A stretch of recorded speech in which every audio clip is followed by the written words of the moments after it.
You've got big projects to tackle, but your day gets swallowed up by repetitive tasks and constant inquiries.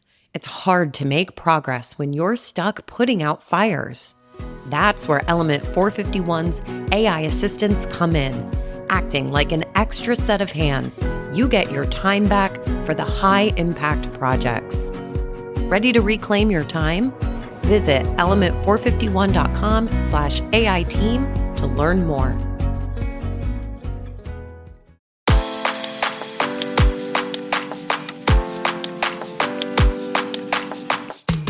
Welcome to the Generation AI podcast, where we demystify artificial intelligence in the world, the amazing world of higher education. I am JC Bonilla, joined by the insightful, amazing, and now in the groove of back to school, Ardis Kadiu. How you doing, buddy? Hey, JC. Welcome back stateside. It's good to see you without a crappy internet connection. No more hotspots. The internet connectivity and broadband access has basically been modernized because, for the past month, I've been relying on good old DSL connections. But here we are, back to school. My kids started yesterday. New York City State's public system started yesterday. And fun. Basically, kind of have that routine, and you kind of know a little bit how your day starts. Less in daddy camp, more in human JC mode, but all good. What about you? Anything exciting? Your kids have been in school for quite some time, so you're not there. But schools, most of them are kind of full 100% this week, so you're probably feeling it on the element side, right? We are, yeah. We're getting a lot of folks are working on their new season or their new recruiting season. They're getting their applications live. They're getting their communication flows. We're getting a lot of questions around that and best practices. Events are in full swing. So yes, we're definitely feeling it for sure from the element side. It's been interesting because, fall usually is that time where you get school vibes, right? It's like even though you're not in school, like the temperature outside cools down. You get the fall feeling, the back to school. You just get a very different, like, I want to learn something new. I want to go to class. Or of course, you're teaching as well. Are you teaching this semester? Applied data science for process improvement, right? So, which is a version of my business analytics course that has morphed and adapted to industrial engineers. So yes, good old central tendency being uncovered this week, moving into central variation next week, and we built towards predictive modeling at the end. So if you choose to be part of this exciting course, hit me up or registered at nyu.edu. Actually, you have to apply for a whole master's. It's quite complicated. Ardis, what are you the most excited about this fall in terms of you, the lead there, right? So there's a ton of travel. You told us schools are busy. There's a million gazillion things that you're building on Element. The one thing that you look forward to, and it could be AI or not AI related for the fall. We did two episode series with Petter and I a couple episodes back around the idea of AI agents and AI agents or proactive agents. This notion of agents has been really on our minds quite a bit, and how we're thinking about it in Element. And we're starting to implement those at Element. And it opens up a lot of possibilities. And one of the things that's really exciting about these agents is that we move away from the idea of AI kind of one-shot prompting to maybe some things happening in the background, to now moving to a place where AI can put multiple tasks together and can get things done a lot faster, a lot easier.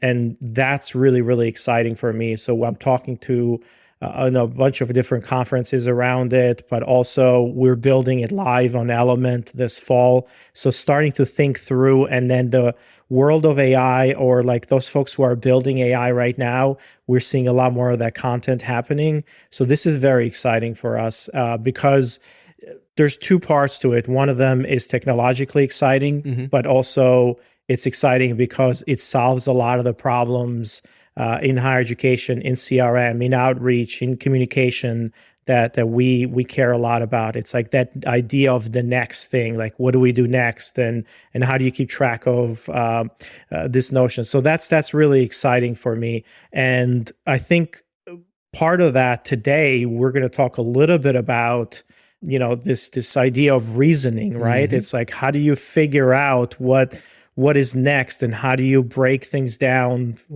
How do you break those tasks down? But I'll let you drive this. This is going to be your episodes, and we've kind of transitioned into it all together now. So we're now in the episode. Thank you. Yes, when it comes to reasoning, you can trust me. Do not trust Ardis when it comes to reasoning. He's a very unreasonable human. Everybody, yep. Today we want to give you this idea that reasoning, AI reasoning matters. And more importantly, we want to open up the curtain of what AI reasoning is, current trends, and where is it going. Why? Two things. Number one of the important aspects that we are starting to see in the trends of AI is that the whole LLM conversation, the technology stack and empowerment, the machinery of AI is starting to lose a bit of the, conversation. And now we take it for granted and it becomes an application. So it's always important to understand the fundamental of reasoning. How are systems, specifically AI systems, learning, making decisions, and specifically approaching solving problem. So this episode is specifically about the components in machine learning and AI and expert systems that allows us to basically go through the complexity, through the ask from input to output, right? So, and we'll start the episode with three important things as we are going to be using them: knowledge representation, reasoning algorithms, and the learning algorithms. All these three are in a way combined similar artists. So imagine when we think about AI, machine learning, or advanced analytics, we're talking about the same type of variation of using data to predict and forecast where things are going. So very similar. Knowledge representation, reasoning algorithms, and learning algorithms are similar. However, think about knowledge as storing and manipulating the data. Gigantic applications there. Two, reasoning is how do I draw conclusions? And three, in terms of learning, how do we improve performance over time? And AI reasoning and complexity of these AI systems kind of has this feedback loop. Does that make sense as we kick off the conversation, Ardis?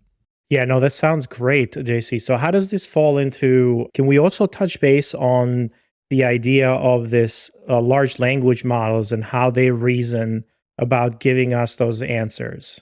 Yeah, like everything we know, there's an aspect of trying to understand how you and I go through reasonings and mimic that through computer programming, right? And computer systems. So the first one, it's what we, in research methods, we've been talking, and you probably have heard about this, deductive reasoning. We need to teach algorithms to derive conclusions from a generalized principle. The apple is falling from the tree. There's something called gravity, right? Versus inductive reasoning, right? So you start generalizing from observations or cases to make a broader conclusion. I see an apple on the floor. I see a pear on the floor. There must be something that is causing these fruits basically to fall down. And then you end up with the same kind of generalization that there's a principle of gravity that makes objects fall, right? And this is something that all of us in a way should be familiar with, right? Deductive versus inductive reasoning. And computational power, LLMs and whatnot, need to be trained to do that. And we're going to talk a little bit about how that happens. But two really important, in a way difficult and exciting ways of reasoning, which makes AI reasoning the framework of reality, is abductive and common sense reasoning. So what is abductive? You infer, right? You make an inference, you make a decision, you make basically a call of knowledge from the explanation of a set of observations. So in a way, I'm not observing the fruit falling. It's just that I read in a book that all these things have fallen out of a tree, and all of a sudden I can make an inference. But it's that explanation was given to me. Common sense, which is very, very human, is this idea that now I'm using intuition, right? So I see a bunch of apples in a basket. There's a tree in front of me. something must have happened, right, for those apples to be from the tree onto the basket. And I could make the connections that they maybe fell or someone picked them or whatever, but that's basically what a computer system needs to do. Deductive, from conclusions to the principle. Inductive, the observations generalize the principle. Abductive, it is shown in a way. And then common sense. Questions, Ardis? Does that make sense? Yeah, no, that makes sense. So as I think about this for the AI systems or the LLMs that we're dealing with today, basically what we're saying, their LLMs are really, really good at making connections. So that's what they thrive, right?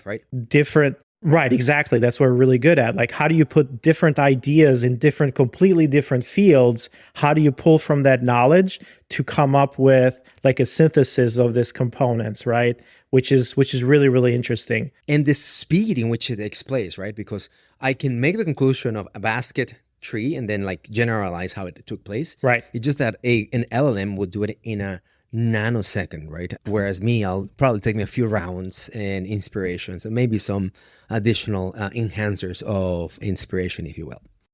So that's the last part. Now, on the beginning part of it, LLMs are not very good at following rules, right? If you tell them like, hey, what's 2 + 2? Like, even though they have learned a lot of math or they have seen a lot of those examples, they might not know the rules. So like this rule-based world that we have right now, we as humans can derive those rules and can say, oh, we follow this step and this step and this step and this step, and then we derive the answer based on this step. So this idea of chaining together thoughts and chaining kind of rules together, that's something that is not available today in the large language models. But that is the reason why this is such an important topic. 2 + 2 = 6. Like, what the hell happened? I know the answer is 4, but LLM is giving me 6. So right. Basically the quest for explainability. How did the LLM arrive to that solution? How can I trust that? And there's safety in the answer. And obviously, 2 + 2, it's 4, it gives me 6. There's not that much complicated things. But what if we're talking about cancer treatment in a man who's 85? Should I give you a doses, right? Should I give you some type of solution? The ethical considerations that AI needs to make in terms of reasoning are severe. So why do we care about reasoning and the transparency and the trust and the ethical considerations? Is because all these are at play. And we can go from 2 + 2 to, should I unleash a medical solution, diagnosis or treatment to someone who is in need, right? And ultimately, this is all anchored onto improving performance, right? Because I'm going to take you back to my engineering years. Something, it is so analog and digital, right? But something that caught my eye when I was working in semiconductors, Ardis, is that performance and testing is what makes the chips very expensive. So let me explain. When I was working at Intel, a chip was like $30 in production. But when it got sold, it was like $300. And now it was not the markup in brand from Intel. It was literally the testing and the basically what is called functional and structural testing that allows the chip to say it's going to last.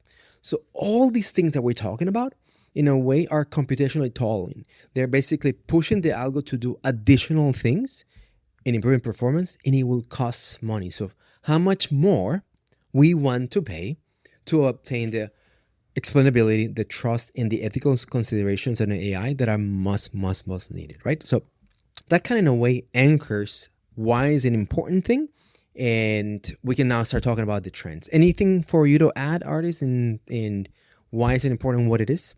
Yeah, I mean, the importance is because as we are going towards what you call in here common sense reasoning, right? And for some of us, we would say, okay, like these are AGI or artificial general intelligence would be the equivalent of these fourth level that you have in here, which we call common sense reasoning. When you see a new problem that you haven't encountered before, and you're making decisions based on that, on how to solve that problem, or you're seeing a novel problem or whatever it is, and you're making decisions based on some, knowledge that you have, or you're reasoning about it and solving that problem, right? So the capability of these models or these AIs to solve problems that they haven't seen before that's where we're going. So that's why this is really, really important, and why we should care about this is because it's not just reasoning for, ethics and explainability, which is very, very important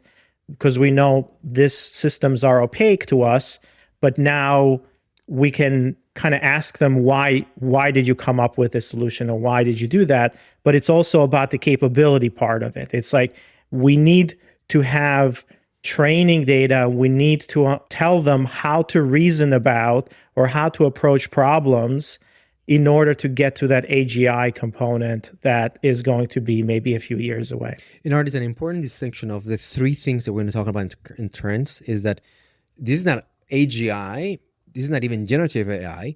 This is literally the current state of affairs, the state of the art in research, if you will, for good AI, right?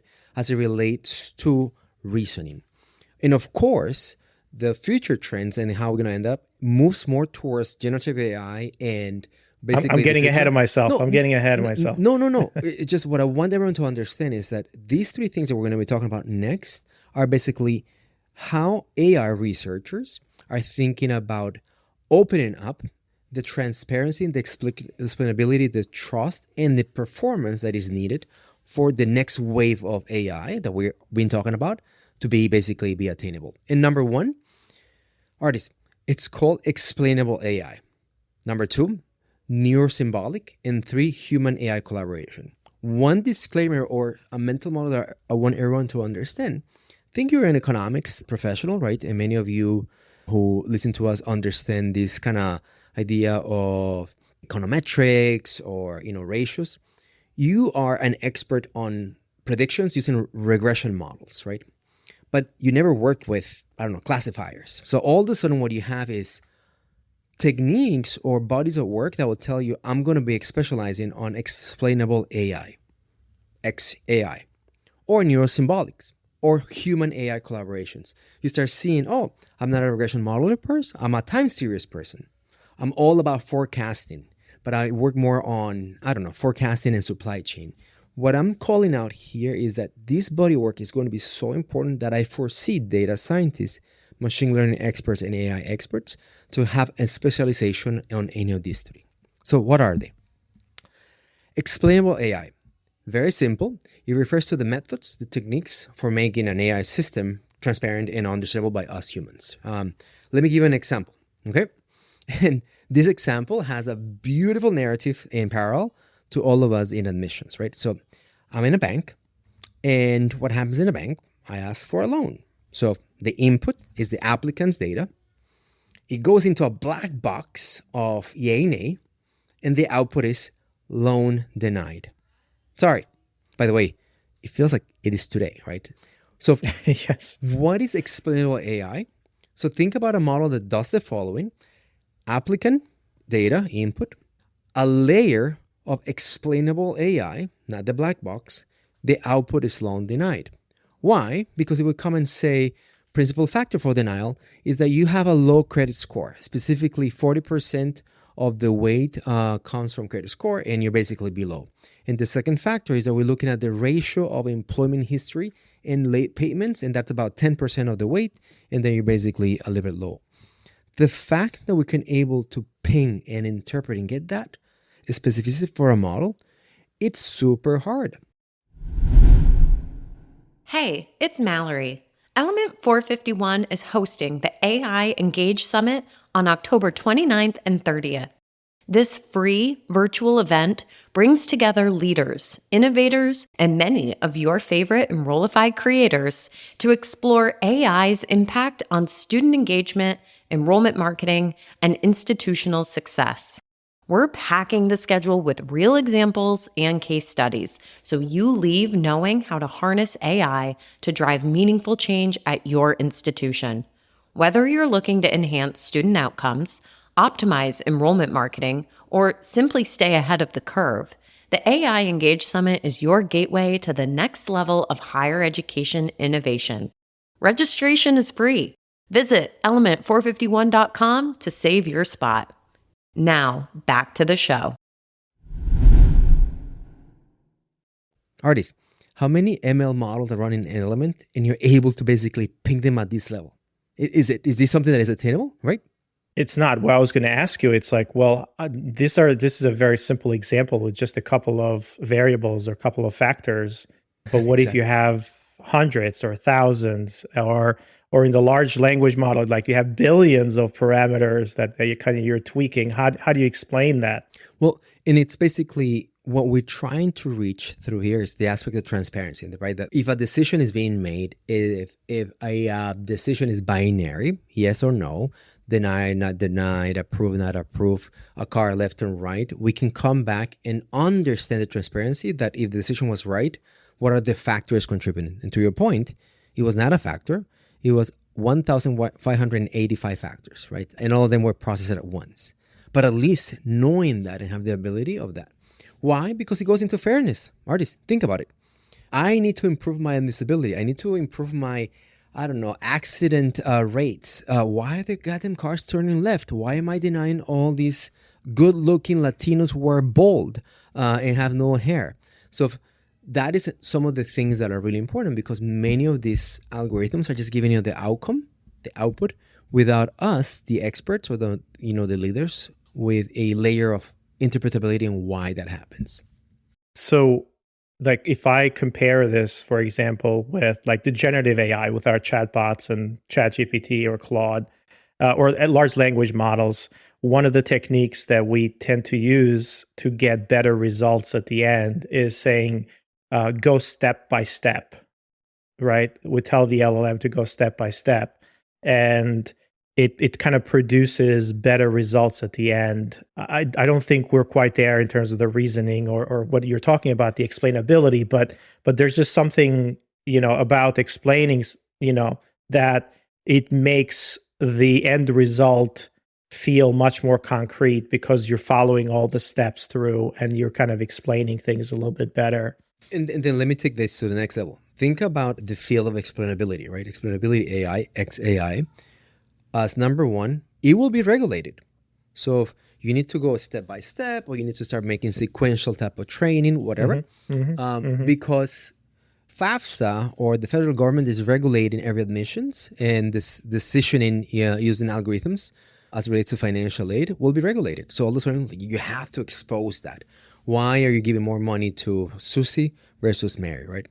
Number two, model improvement, right?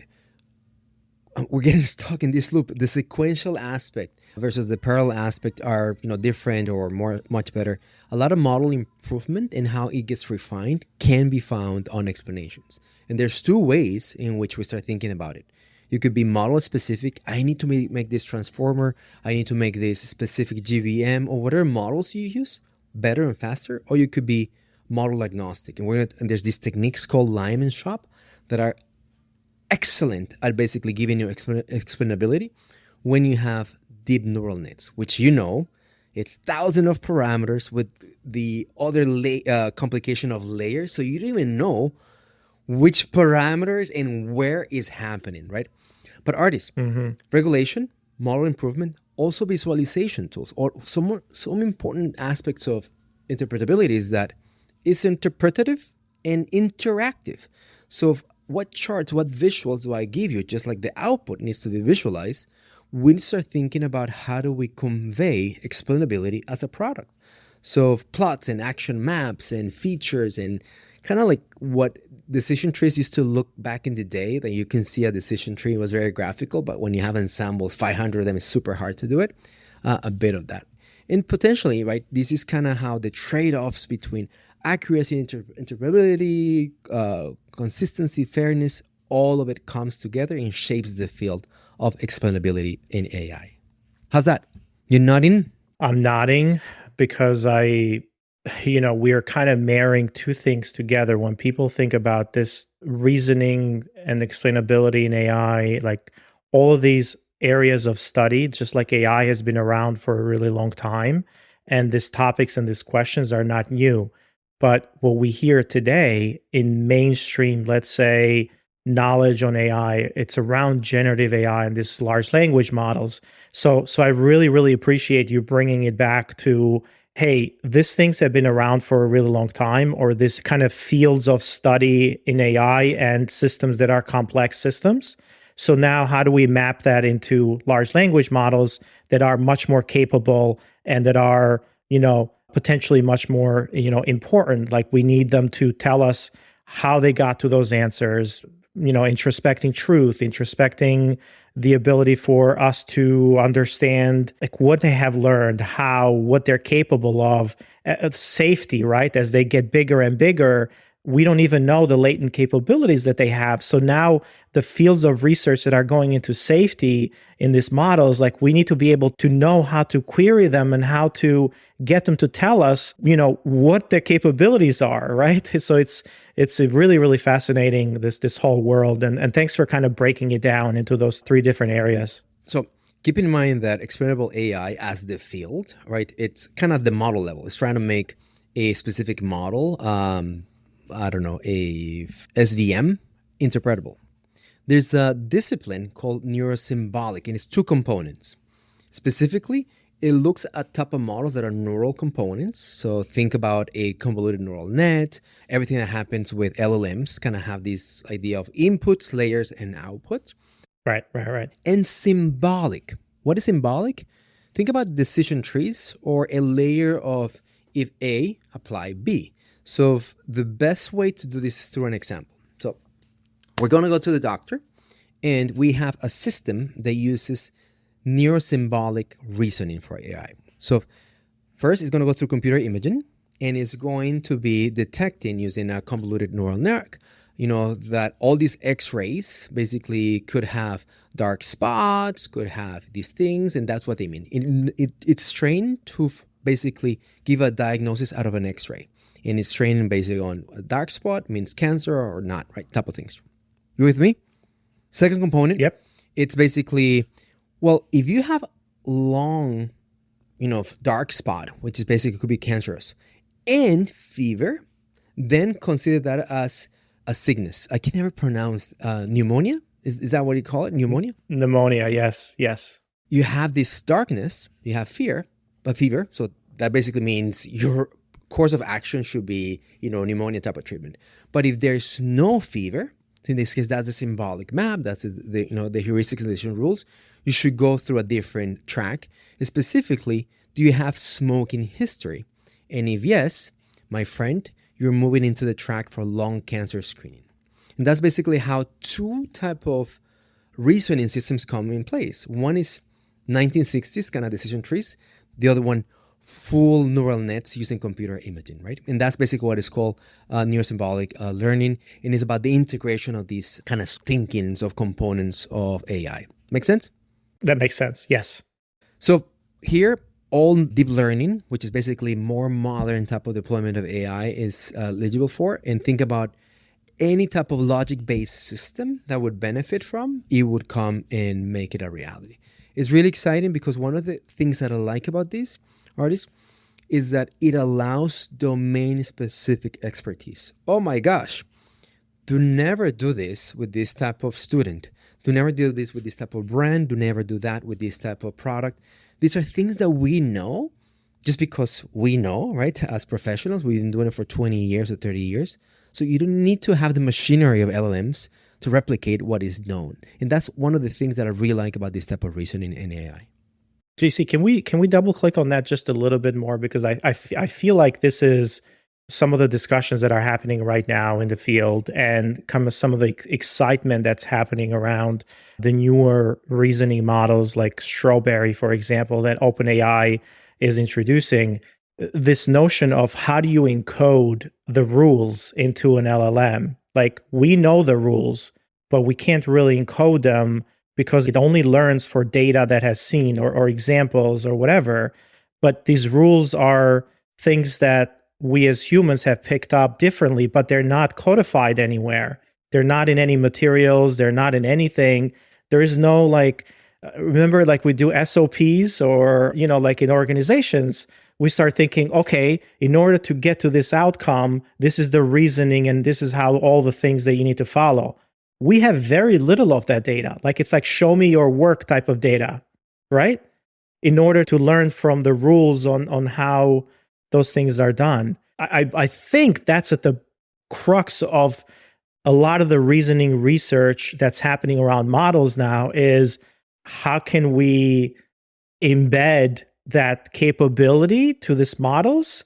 How do we do that when we just don't have data to feed it that way? And this is basically going to be a fantastic connection to our next episode on synthetic data that allows us to basically say, I have not seen that data, or to label this data is going to cost me millions of dollars, or I don't know, 14 weeks of work.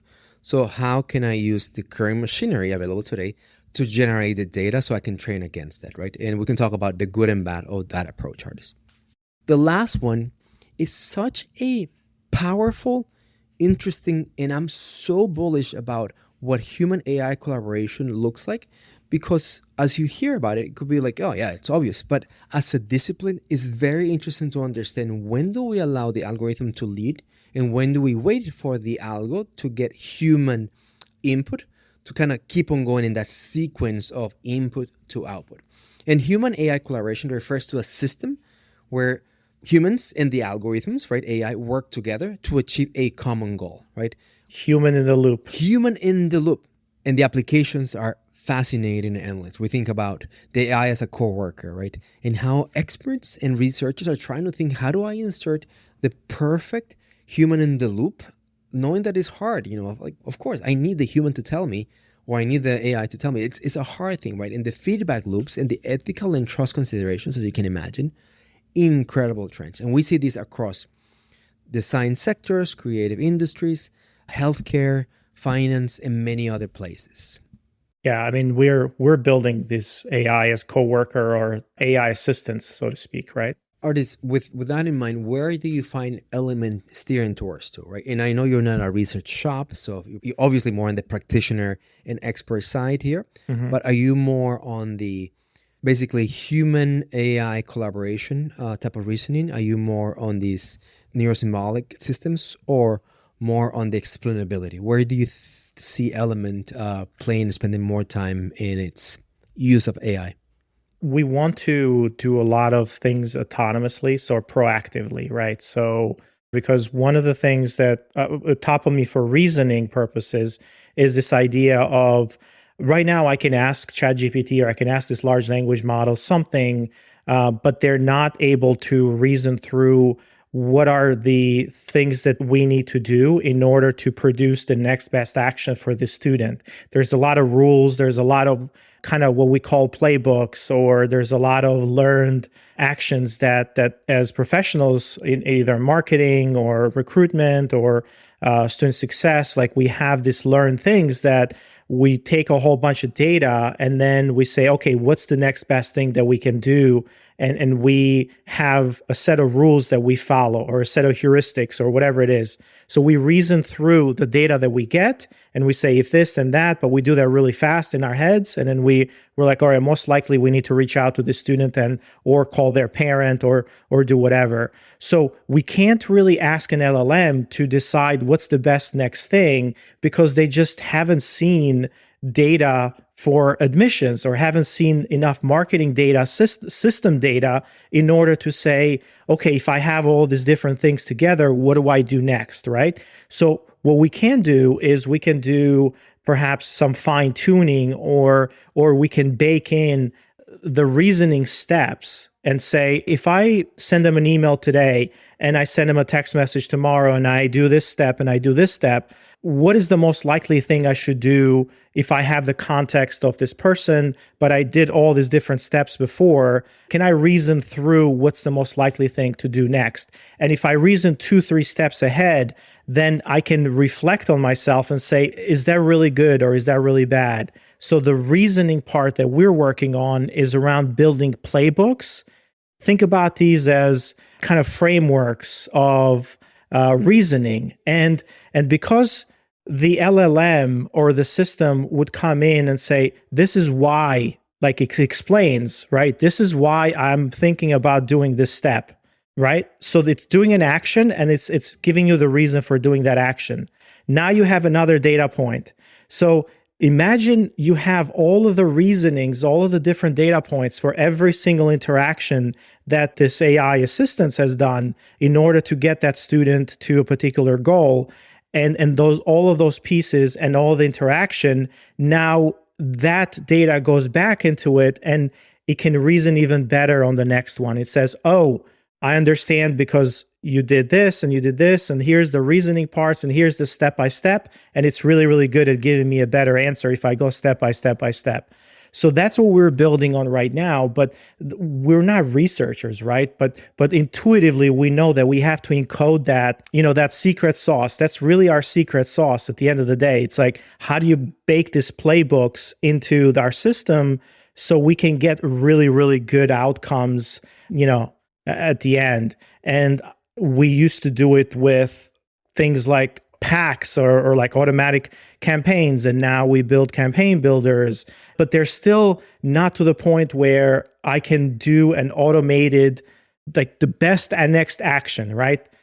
We haven't figured that out yet, and that's what we're working on right now. It's fascinating to hear you go through these motions, because it's very clear to me that as an expert pushing and applying the technology, you're pushing the AI reasoning in two specific ways. What is basically the algo and the rules, the symbolic maps come in place, so the neurosymbolic. Specifically, what I can know in your product, I think what happens is that we're going to do this, but for your school, you want to apply this layer of decisions. For the other school, these are other layers, and you got to figure out what to bring it together. But there's the second part, which is you're trying to play around with the human AI collaborative aspect of reasoning of, we just don't know if this is the right thing for you. So we're going to make a decision, and then is the right one, and creating that feedback loop of moving forward makes the right decision, and approximating the LLM or the AI to the trueness of what is next for that student journey for that particular school. So I think that's really what happens in your journey, which is fascinating because you're pushing at least two of the reasoning areas to the next level. Right, exactly. So coming up with that synthetic data or those data points that we can fine tune these models, that we can say, hey, you've seen thousands of these journeys or thousands of these examples, and here is the reasoning behind each individual step. Now you're really fine tuned to make, like, given 20 data points or 20 kind of steps in the journey, predict the 11th step, which is models are really, really good at. Correct. Right? But generally, where models are going next with OpenAI and Strawberry is that they don't have that innate capability of reasoning. They can't reason right now. They're basically like aggregating, and they're predicting the next token. So because they haven't seen reasoning data. So do you know, by the way, before we kind of end up, I think this is really important. Why did they call it Strawberry? What's the Strawberry problem? I have no idea. What is the strawberry problem? So the reason why they call it Strawberry, so it's you can ask an LLM how many R's are in strawberry, and it's going to give you very different answers, right? It's 3, right? 3, right? It is 3. Yeah. But the way that it sees the data, it says that strawberry is usually 2 tokens, right? It's straw and a berry. And then berry. So it sees it as 2 different tokens. So when you ask it, like, it doesn't really understand. It doesn't count letters. It doesn't reason that he has to count the letters, break it up and count the letters. Interesting. Like, it doesn't reason that way. It just sees it based on tokens. And based on tokens, it's like, oh, there's two R's in there, or because it sees the RR, and then it says, so what is learned from other things. So it's not really counting the R's. It's like inferring certain things based on training data sets. So that there's no reasoning there. So that's the Strawberry problem, right? So, you can ask a system how many R's are in strawberry, and then it will tell you, and then that's how you figure out, oh, there's some reasoning happening behind it, and that's why they call it Strawberry. So I think we'll leave it at that, but the part that's really important here is that this is fascinating. I really, really kind of like the idea of, like, how do we move from just token-based systems to now having data that is, step-by-step data, reasoning data, that we can give it a problem and it can reason through and give us an answer at the end. And usually that answer is a lot better than, giving us a pattern of what it has seen, what it thinks, right? And no doubt, that's the future. That's where we're going. and creating, the layers of how do I do this with next generation architecture, specifically how do you apply these transformers, how do you keep on building these ideas of ethics and regulation. AI governance is going to become fundamental. All those things will come in play. But Ardis, in a way, today's conversation takes a step back from the future and reminds us that AI as the discipline has been around, and in terms of reasoning, these three principles are trying to mimic human-like behavior in which we kind of use deductive, inductive, abductive, or in ideas common sense of how computational machinery will go through those stages. So I hope everybody kind of gets a sense of how it could look like, and particularly how systems could be programmed to do that. And as I said before, the good and the bad and what is needed to accomplish that. Ardis, you want to sign this off? Well, this is great. Until next time, everybody. Generation AI is part of the Enrollify podcast network. If you like this podcast, chances are you're going to like other Enrollify shows too. Our podcast network is growing weekly, and we've got a wide range of marketing, enrollment, and higher ed technology shows that are jam-packed with stories, ideas, and frameworks, all designed to empower you to be a better higher ed professional. Our shows help higher ed leaders and professionals like you find their next big idea. They feature a selection of the industry's best as your hosts, like Jamie Hunt, Seth Odell, Jenny Lee Fowler, Brian Gross, and many of your favorite leaders in higher ed. Enrollify is made possible by Element 451, the next generation AI student engagement platform that's helping institutions all over the country create meaningful, personalized, and engaging connections with their prospects and students. Learn more at element451.com.